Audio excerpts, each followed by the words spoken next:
test, 1 2 3, test, 1 2 3.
Good morning, everyone. My name is Justin Miller, along with my partner, Chris Stewart. Our law firm is called Stewart Trial Attorneys. We are not here today to get into the specific minutia of the case. What we will be doing today is introducing you to the family of Mr. Brooks so that everyone will see and understand what was taken away from all of these people behind us. You're gonna hear from Mr. Brooks' niece and cousins, and Mr. Brooks' wife as well. And hopefully you'll get to see and understand why this is very important and why this can't happen again. So first up, you'll have Chastity Evans. This is Mr. Brooks' niece.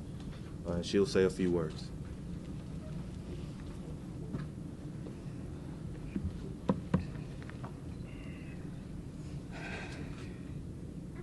My Uncle Rayshard. On June 12th, one of our biggest fears became our reality. Not only did we lose another black, unarmed male, this time it landed on our front doorstep. Blessing, memory, and dream will never get to see their father again. Not only was he a girl dad, he was a loving husband, caring brother, and most importantly to me, an uncle I could depend on. Rayshard Brooks was silly. He had the brightest smile and the biggest heart and loved to dance since we were kids. Me and my uncle are both 27 years of age. 27 years of age. No one walking this green earth expects to be shot and killed like trash in the street for falling asleep in a drive-thru. Rayshard has a family who loves him, who would have gladly came and got him so he could be here with us today. The day after my uncle's murder, his oldest daughter set for her father in her birthday dress to come and take her skating. And to look across the room and know that it's never a possibility anymore breaks my heart. Me and my family are still grieving the loss of my grandmother when my uncle's life was horrifically taken away from us. Not only are we hurt, we are angry. When does it stop? We're not only pleading for justice, we're pleading for change. Zone 3, where my uncle was killed, is the same zone we represented and loved all our lives. We stood with the Atlanta Police Department when they were just tearing up our city and said, this doesn't happen here, leave them alone. And here we are 3 weeks later. Those same police took something away from my family that we'll never get back. Rayshard Brooks. Most of us haven't slept or eaten since we viewed a video of a man being murdered to only get a phone call moments later to tell you it's your loved one. This entire situation has traumatized me and my entire family, I'm sure for the rest of our lives. My uncle did not die in vain. His life mattered. George Floyd's life mattered. Breonna Taylor's life mattered.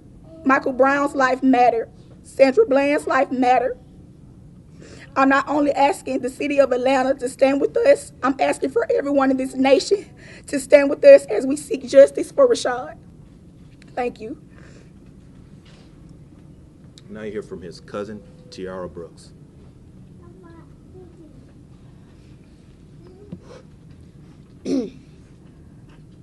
Rayshard Brooks. The name that may start a protest tomorrow or another day in the future.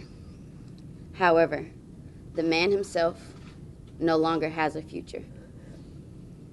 He can no longer live in the present nor plan for tomorrow. No matter what the different points of view are ours of his death, we must all agree to one fact. The fact that he was killed by the Atlanta Police Department. The fact that someone's cousin, brother, uncle, nephew, father, companion, and friend is no longer in this world. The trust that we have with the police force is broken. And the only way to heal some of these wounds is through a conviction and a drastic change with the police department.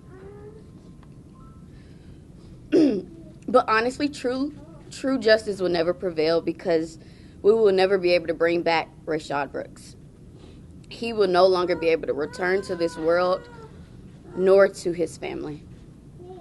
However, again, if we stand together and united as one, there will be no more cases similar to Rayshard's.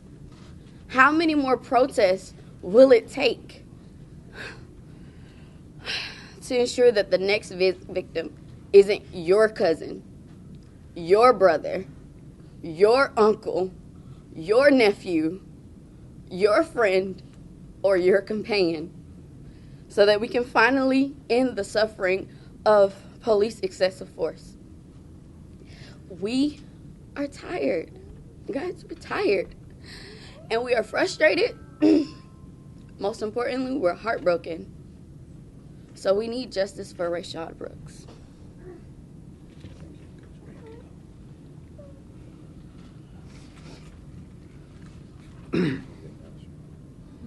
This is Mr. Brooks's cousin. His name is Mr. Allen.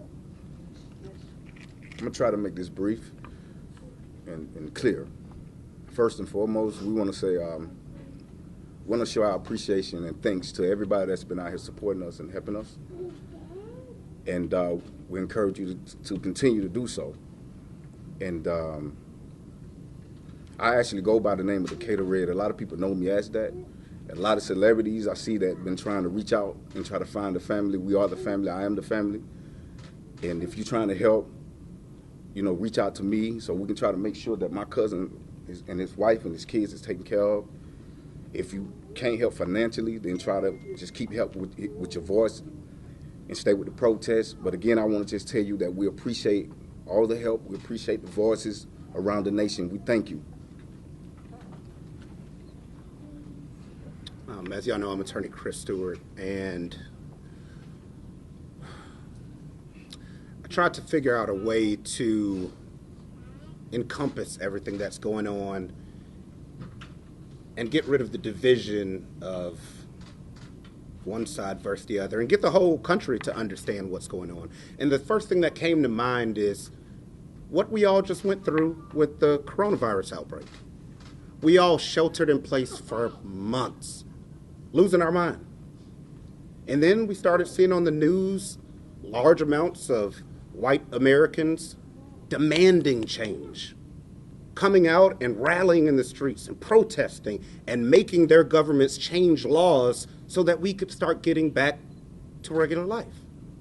And as I sat stunned watching TV and watching so many of our white brothers and sisters out there rallying, protesting because they thought something was wrong with the current state of laws in their city or state, we didn't have a problem with it. That is their right as Americans to demand change, to demand laws change. So why is it so offensive or painful or off-putting when African Americans step forward to demand change against police brutality? Why is it so wrong when we are protesting in the street when we see something wrong with police abuse? It's our God-given and American right also. So it's a thing of unity when you see both sides of it. You have to support and vocalize your rights as we did and we watched on TV and as people are doing in the streets now. Demanding changes in laws, in policies, in accountability, in value of life where that a man that was running away doesn't get shot twice in the back. And now there's a question of was it reckless or should he have used that force? Let me tell you and show you why shooting in a crowded parking lot is so reckless and so unnecessary of what he did. A witness today sent us his vehicle, which was hit by one of Officer Rowe's bullets while he and his kids were in the car. A couple feet up, and we would have had another loss of life. So, trying to justify the actions of shooting at Mr. Brooks as he's running away in a crowded Wendy's parking lot when you can easily catch him later for what started off as a very non-confrontational situation, it can't be justified. It cannot be justified. Otherwise, we're going to continue to lose lives from stray bullets shooting at someone that should have never been shot at. And people ask, how could this have ended? Why did he resist? Why it could have ended there? Well, it also could have ended here. I can walk. My sister's house is right here. That's how this could have ended. It didn't have to go to that level, and that's what we're saying in America with policing, is this type of empathy is gone. The courtesy of an officer, it wasn't like he was called there because Mr. Brooks had been swerving and was a danger to society. The first call was because a man was asleep. Where is the empathy in just letting him walk home? That's what policing is supposed to be, no matter what color you are. But as they said, that's broken, that's gone. We don't see that often, and we definitely don't see it in the African American community. So just like the protests before, that's what we're demanding. It's not just laws and policy changes, but a mental change in policing, which is missing. So we do want everybody's support. We're looking forward to the DA's findings in this situation. And the only thing that we can ask for is some semblance of an idea of justice, because there is no definition anymore of what it is. But what we know right now is that a man's life was taken when it should never have happened. Right now, we want to introduce everyone to Tomika, who many of you have met, and the kids, Blessing, Memory, and Dream. Blessing, it was her 8th birthday when her father died. She had her birthday party on the same exact day that they found out that their father was killed. She had her birthday dress on, as all of you have heard. She had cupcakes and friends over. She was supposed to go skating with her dad, and that didn't happen, of course. So, also Makai, who's 13, is his stepson, and he took care of him as well. How you doing? And Tomika, you want to say a few words? I just want to thank everybody for all the protesting, love, and support that you guys have done. Words can't explain how thankful I am for everything. Even though I can't bring my husband back, I know he's down smiling because his name will forever be remembered. And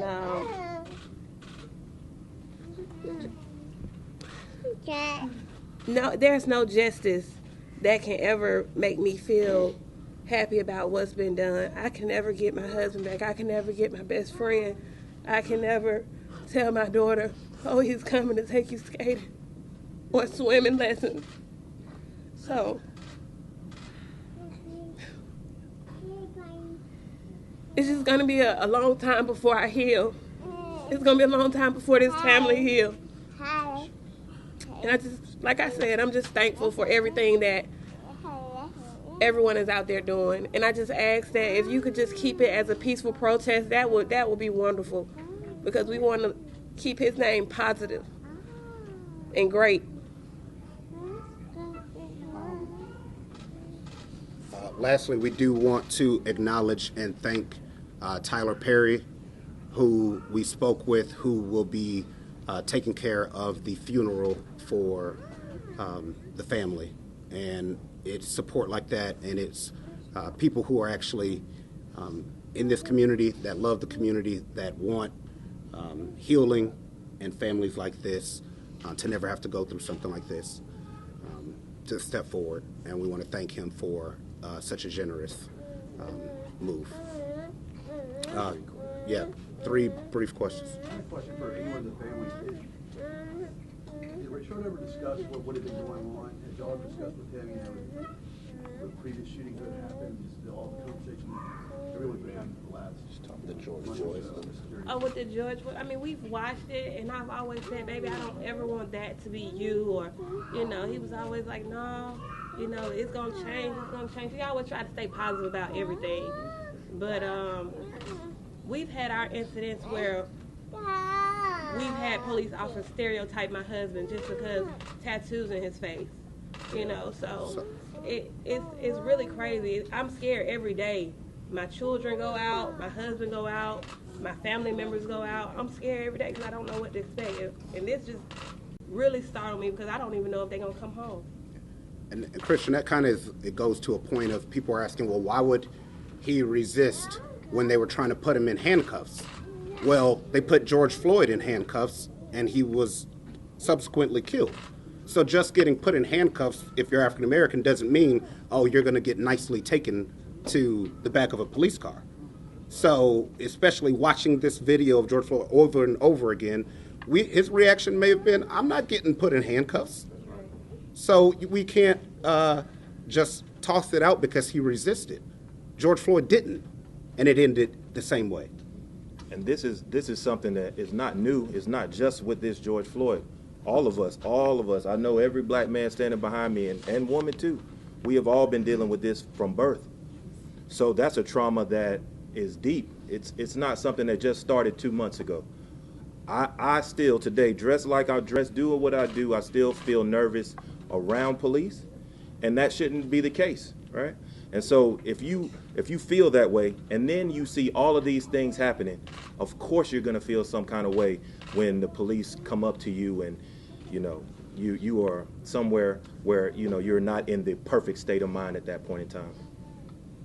Yes, I believe it was Chastity who spoke about this.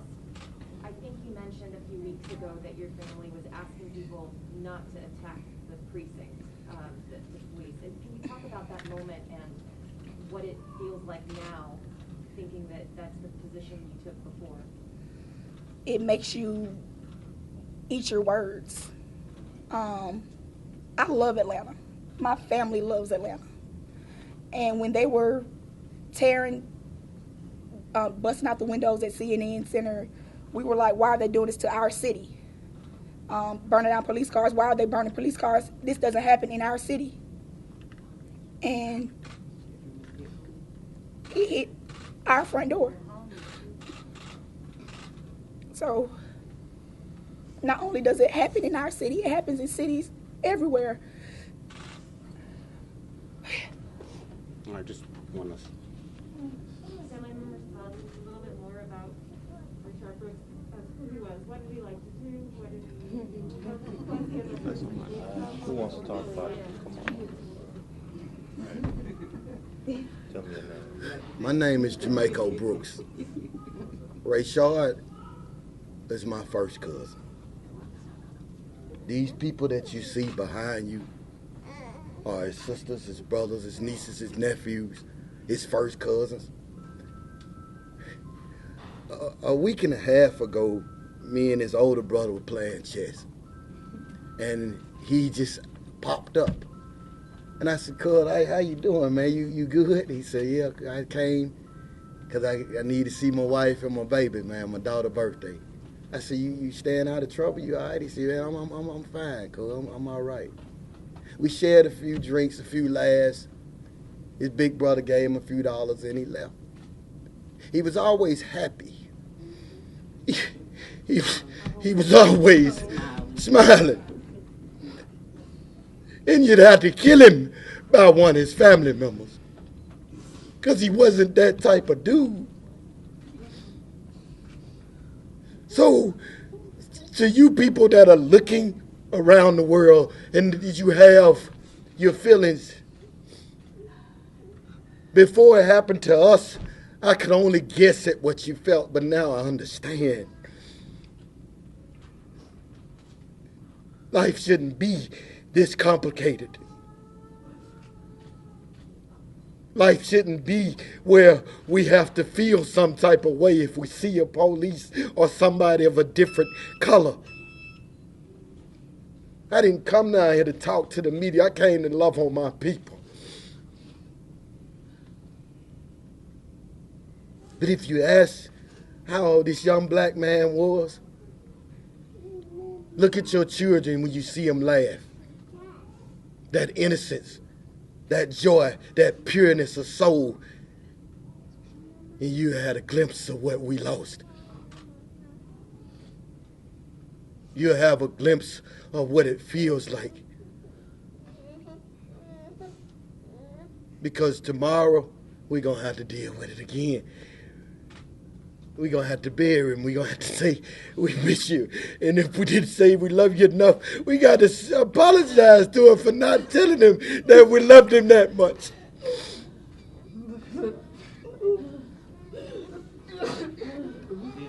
Father took my cousin, man.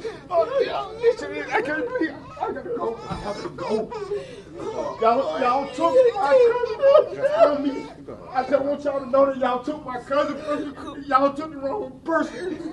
That wasn't the person to take because he wasn't no cousin.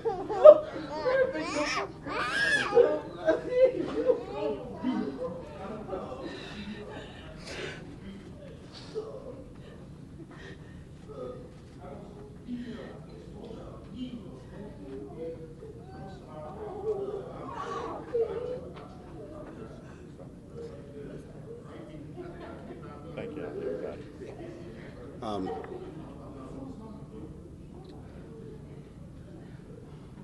I'm really not sure what else America needs to see.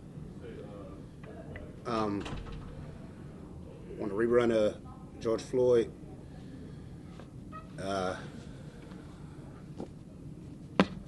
Sadly, I'm probably going to be back here in a few months with another case.